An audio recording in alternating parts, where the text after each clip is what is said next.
A história começa com uma das perguntas mais polêmicas que muitas pessoas fazem sobre a Bíblia. Qual era o sinal que Deus colocou em Caim? E quando vemos tantas pessoas debatendo esse assunto, percebemos que, na verdade, elas não têm o conhecimento do hebraico bíblico. E quando entendemos o hebraico, tudo fica muito mais claro. Há ainda um segundo fator essencial, que também costuma ficar faltando e que será revelado ao longo da narrativa. Todos nós conhecemos a história. Caim e Abel eram filhos de Adão e Eva. Chega um momento em que ambos apresentam suas ofertas ao Senhor, como descrito em Gênesis 4. Caim oferece frutos da terra, enquanto Abel oferece o melhor que possuía. Abel separa aquilo que realmente honra a Deus, mas Caim apresenta apenas o que não estava muito bom, os restos. E de uma forma completamente sobrenatural, Deus aceita as ofertas de Abel e rejeita as de Caim, conforme relata Gênesis 4:4-5. No mesmo instante, o semblante de Caim cai. Dentro dele nasce uma raiva terrível, uma inveja profunda, um ciúme muito grande do próprio irmão. Ele coloca o seu fracasso nas costas de Abel.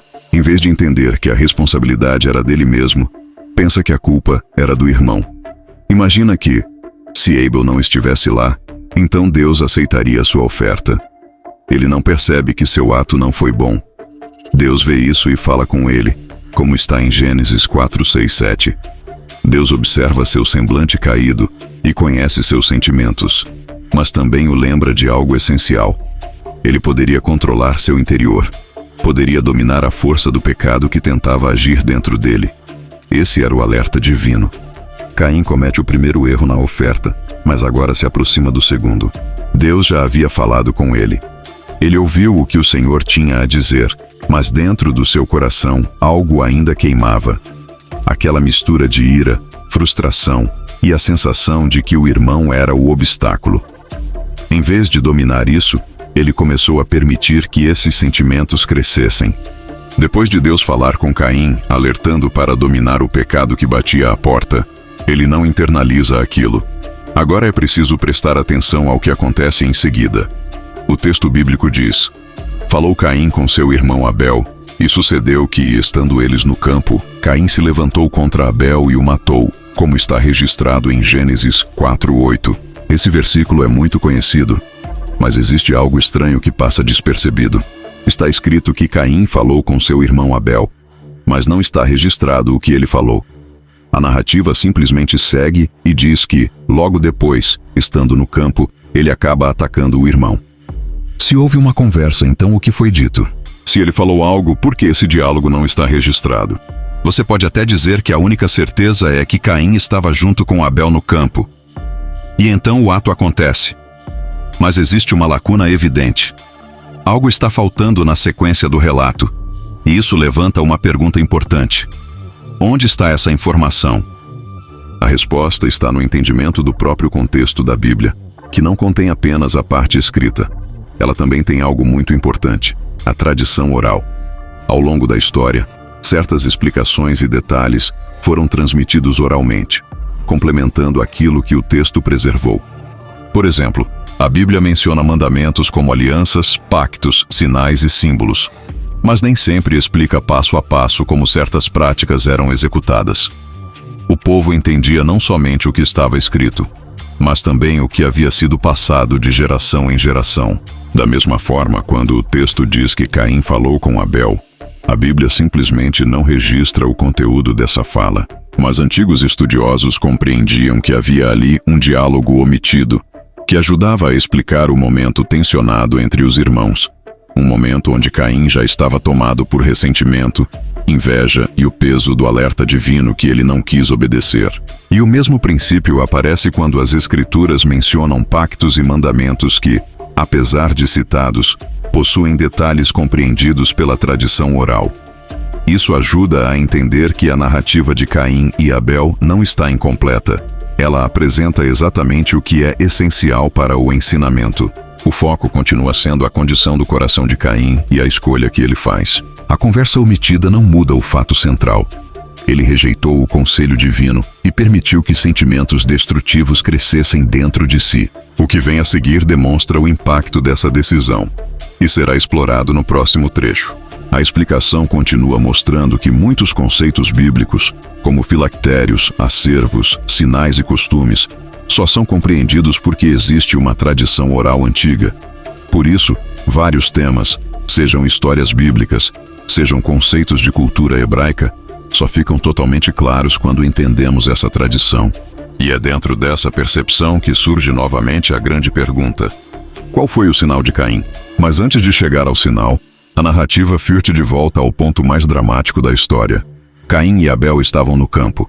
Não sabemos exatamente o que ele falou, mas sabemos o desfecho. Ele acaba tirando a vida de seu irmão. E agora Deus aparece novamente e fala com Caim, não com condenação fria, mas com firmeza e ao mesmo tempo com uma espécie de cuidado ao revelar a consequência do ato. Ele diz, como está em Gênesis 4, 10, 12, que o sangue de Abel clamava desde a terra. E declara, agora você é maldito desde a terra, que abriu a boca para receber o sangue do seu irmão. Quando você lavrar o solo, ele não dará mais sua força, você será fugitivo e errante na terra. Ao ouvir isso, Caim se desespera. Ele acredita que seu pecado é tão grande que não existe perdão. Para ele, acabou sua chance. Ele entende que fez algo terrível e teme tudo o que virá depois. Então ele diz, meu pecado é muito grande. Você está me lançando para longe. Vou me esconder da sua face e serei fugitivo e errante. Todo aquele que me encontrar vai querer me matar. Gênesis 4, 13 e 14. Caim expressa o medo do que pode acontecer com ele. Ele sabe que errou profundamente, mas também teme pelas consequências. Não apenas as espirituais, mas as humanas. Medo da retaliação, medo de morrer, medo de perder totalmente sua vida. Nesse momento, surge algo crucial. Caim reconhece que talvez seu pecado seja grande demais para receber perdão, mas pergunta dentro de si, o que vai acontecer comigo agora? E é nesse ponto da narrativa que Deus responde de forma surpreendente. Deus fala com Caim e revela que aquilo que vai acontecer com ele não será destruição imediata. Apesar de todo o peso da justiça divina, existe também um ato de proteção. E isso faz parte do entendimento do sinal que ainda será explicado nos próximos trechos. Caim está angustiado, teme ser encontrado, teme ser morto, teme ser apagado da história. Mas Deus está prestes a colocar sobre ele algo que mudará totalmente esse cenário. E esse sinal, tão debatido ao longo dos séculos, é o próximo ponto da narrativa. Caim continua angustiado diante das consequências reveladas por Deus. Ele expressa seu medo. Ser amaldiçoado na terra significa que ele se tornará errante, nômade, e que muitos que o encontrarem provavelmente tentarão tirar sua vida. Ele pede, por favor, salva disso. Deixa eu tentar de alguma forma consertar aquilo que eu fiz de errado. Deixa eu tentar seguir a vida que você mesmo me deu. Caim tenta buscar uma saída, alguma esperança, ainda que mínima. E é exatamente aqui que entra o ponto central da narrativa. O próprio Deus responde. A resposta de Deus introduz diretamente o tema do sinal. Ele diz, qualquer um que matar Caim será castigado 7 vezes. Gênesis 4:15. Esse trecho é muitas vezes traduzido de forma imprecisa, e algumas versões não expressam a profundidade do hebraico. Mas o ponto principal permanece. Deus coloca algo sobre Caim para que ninguém que o achasse lhe fizesse mal. A Bíblia afirma que o Senhor pôs um sinal em Caim para que ninguém, o encontrando, o ferisse. Gênesis 4:15. E então diz que Caim saiu da presença do Senhor e habitou na terra de Nod, ao oriente do Éden.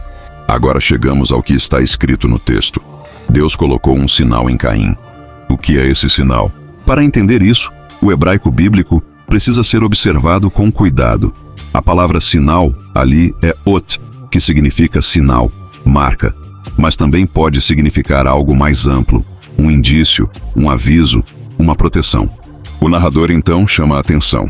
A tradução sinal está correta, mas não esgota o significado. A palavra também pode indicar letra, dependendo do contexto. E é por isso que surge a necessidade de compreender a tradição oral, porque ela complementa aquilo que o texto não detalha explicitamente. Muitos conceitos bíblicos só ficam claros quando ligados a essa tradição. E aqui não é diferente. A palavra hebraica permite 2 explicações principais, ambas pertencentes ao hebraico original. Um sinal visível, algo que marcava Caim como protegido por Deus, indicando que qualquer pessoa que tentasse feri-lo sofreria consequências. Uma marca simbólica, entendida como um aviso divino, algo que representava o decreto de Deus sobre ele. Agora, com essa explicação do significado da palavra, fica mais fácil compreender quais foram os sinais mencionados pela tradição oral. 2 sinais que Deus colocou sobre Caim e que explicam o motivo de ninguém poder tocá-lo. Esses 2 sinais serão revelados no próximo trecho da história. A explicação agora aprofunda o primeiro tipo de interpretação tradicional, a ideia de que Deus colocou uma letra na testa de Caim. Segundo essa visão, Deus teria marcado Caim com uma das letras do seu nome sagrado, para que ninguém o atacasse. Essa marca não seria apenas um símbolo externo, mas um sinal espiritual, visível o suficiente para impedir qualquer agressão. E aqui surge um ponto interessante. Quem vive hoje pode imaginar que, naquela época, havia muita gente na Terra, mas o contexto é outro. Naquele momento inicial da humanidade, havia apenas Adão, Eva, Caim, Abel e, segundo tradições antigas, irmãs nascidas junto com eles, com quem se reproduziam e geravam descendentes. A humanidade era uma família pequena, mas em rápido crescimento. Então, de quem Caim teria medo? Essa tradição explica que ele temia não apenas outras pessoas que poderiam surgir, mas os próprios animais selvagens. Segundo essa interpretação, Caim estava num nível espiritual muito baixo após cometer seu pecado. E naquele período inicial, os animais não tinham o comportamento domesticado ou estabilizado que conhecemos hoje. Eles agiam de acordo com instintos fortíssimos, e a consciência espiritual humana influenciava como interagiam com eles. A tradição explica que, quando o nível espiritual de alguém era muito baixo, isso atraía instabilidade ao redor, inclusive no comportamento dos animais.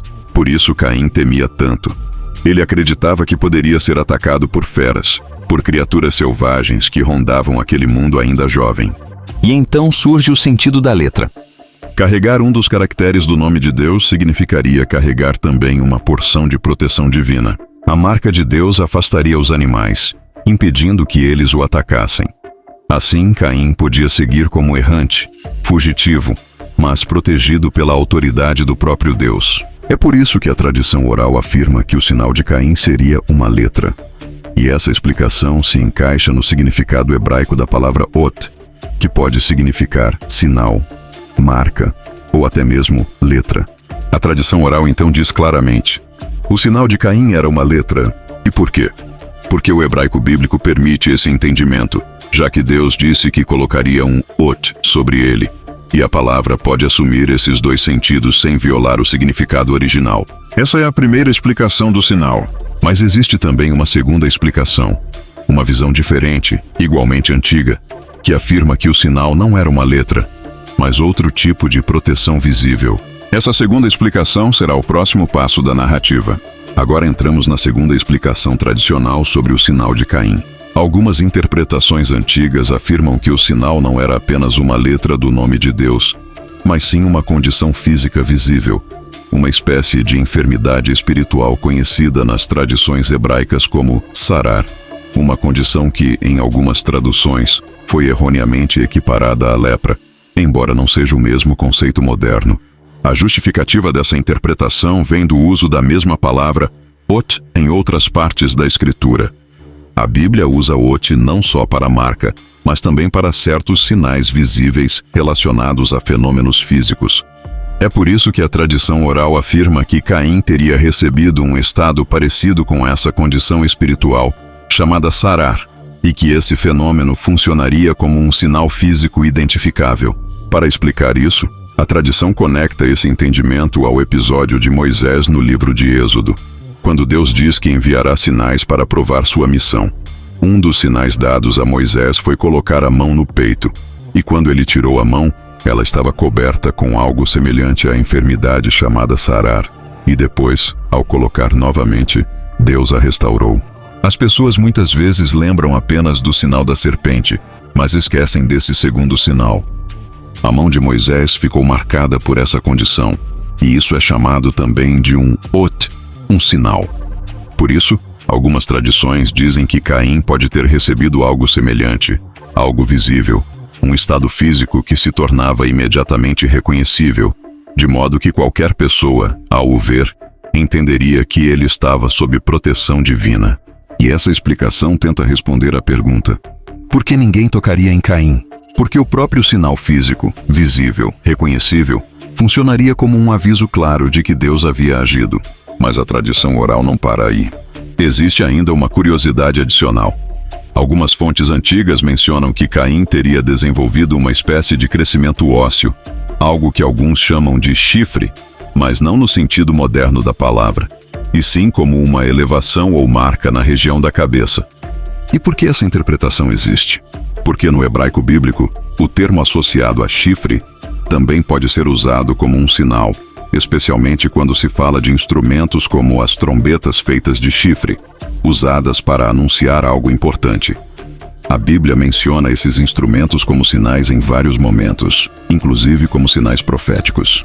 Desse modo, algumas tradições explicam que aquele sinal extra em Caim poderia ter sido algo semelhante a uma pequena protuberância óssea, algo incomum que testemunhava o que Deus havia decretado. Com isso, a tradição oral constrói duas grandes explicações. A letra do nome de Deus marcada sobre ele, um sinal físico visível, comparável ao sinal mostrado em Moisés. Essas duas interpretações são antigas e coexistem, ambas buscando explicar como Deus preservou Caim após o episódio de Gênesis 4. A explicação sobre o sinal de Caim continua avançando pelas tradições antigas. Agora fica claro que ninguém está afirmando que Caim tenha passado a ter chifres como um animal.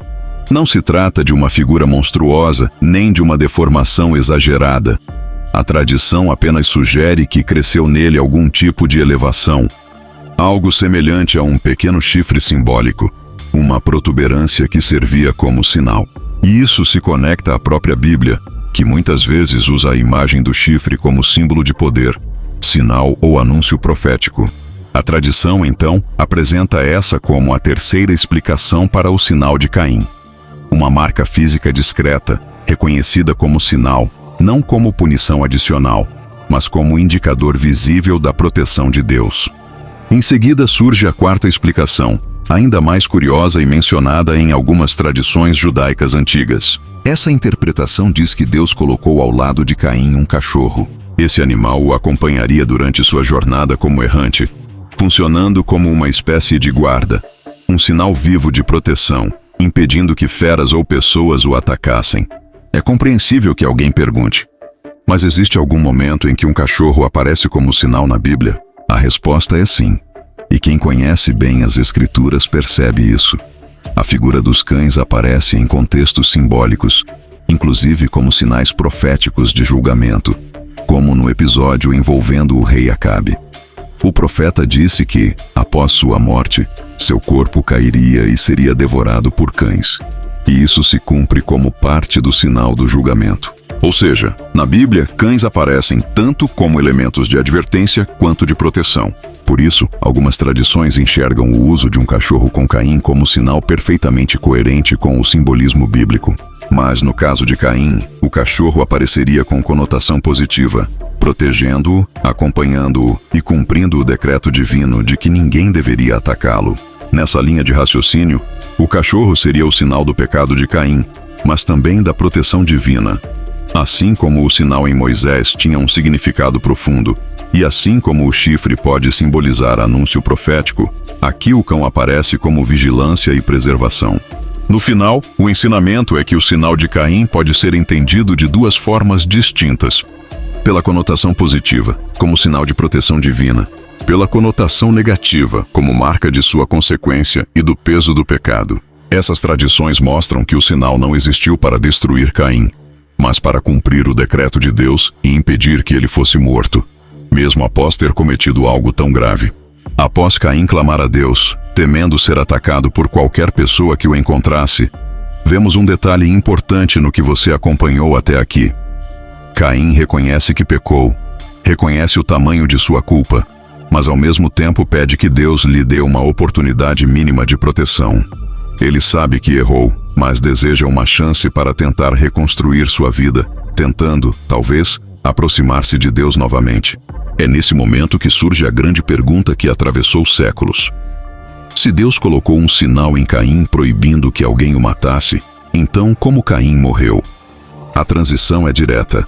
A narrativa chega ao ponto em que a tradição oral revela informações que não constam diretamente no texto bíblico escrito, mas foram preservadas entre os antigos. Quem matou Caim? Há um mistério que muitos ignoram. 7 gerações depois de Caim, viveu um descendente chamado Lêmec, conhecido como Lêmec na tradição. Ele já era idoso quando o episódio decisivo acontece. A tradição diz que Lêmec tinha a visão fraca, quase inexistente. Por isso, quando ia ao campo, ele não caminhava sozinho. Ia sempre acompanhado de seu filho, que funcionava como seus olhos. Esse filho observava ao longe e guiava Lêmec durante a caça. Um dia, no campo, o filho relata: "Pai, tem um animal na sua frente." A partir disso, Lêmec arma o arco e flecha, prepara o disparo e confia na orientação do filho. Porém, seja porque o filho se enganou, seja porque interpretou mal o que viu, o fato é que, quando Lêmec solta a flecha, ela atinge justamente Caim. Foi um acidente terrível, um momento que marcou para sempre aquela linhagem. Aquele animal que o filho enxergou não era animal algum, mas sim Caim. A flecha o atinge mortalmente.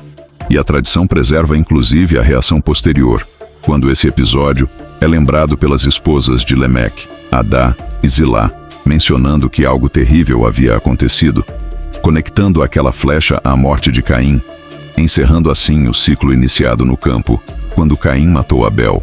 Agora ele próprio caído no campo, mas desta vez por engano. Dessa forma, o mistério se resolve pela tradição. Caim não foi morto em vingança, mas num acidente envolvendo um descendente que já não tinha plena visão. À medida que avançamos no estudo, chegamos a uma das partes mais profundas e controversas da tradição antiga: as palavras de Lêmec e o mistério por trás de sua declaração. Lêmec, já em idade avançada, reúne suas esposas e diz: "Escutai o meu dito." Ele começa justificando suas ações, dizendo: "Eu matei um varão por me ferir e um jovem por me piscar." Aqui, a tradição oral explica que a tradução muitas vezes se perde, e isso acaba confundindo o sentido verdadeiro do relato. Lêmec não está apenas fazendo uma confissão, ele está explicando um acidente trágico e involuntário, pois ele mesmo lamenta como o português deturpa a tradução correta. Ele quer mostrar às esposas que não agiu por maldade. Ele diz claramente: "Matei 2 pessoas, uma pessoa mais velha e uma menor." É por isso que suas esposas se desesperam e declaram: "Você é um assassino, não queremos mais estar com você." Neste ponto, a tradição explica que Lêmec tenta acalmá-las. "Foi sem querer. Por favor, não me abandonem." E então ele revela quem eram essas 2 pessoas. É aqui que o Midrash antigo aponta algo surpreendente. O homem mais velho que Lêmec matou era Caim. Isso teria acontecido quando seu filho, chamado em algumas versões de Tuval ou Vale, avistou algo no campo e, acreditando ser um animal, guiou Lêmec para atirar flechas. Mas Lêmec, já com a visão comprometida, não percebeu que a figura que se movia na mata não era uma fera, era Caim. A flecha atinge exatamente Caim. Quando Lêmec percebe o erro terrível, ele entra em desespero. Quando ele sabe do pecado que ele fez, ele bate com as mãos. E no momento em que ele bate com força, seu próprio filho, que estava ao seu lado, acaba caindo no golpe e morrendo também. Assim ele havia matado Caim, o homem mais velho, seu filho, o jovem menor. E é isso que ele tenta desesperadamente explicar às esposas. "Eu matei uma pessoa idosa e uma pessoa jovem, mas foi sem querer." A tradição enfatiza que ele não fez isso de propósito, foi inadvertidamente. E então Lêmec faz uma afirmação muito forte: "Se Caim foi castigado 7 vezes, então eu 77. Isso não é uma reivindicação de orgulho, mas um reconhecimento de culpa profunda. Uma admissão de que seu erro foi terrível e que suas consequências espirituais seriam muito maiores. Caim carregou por gerações um sinal de Deus, não como punição, mas como preservação.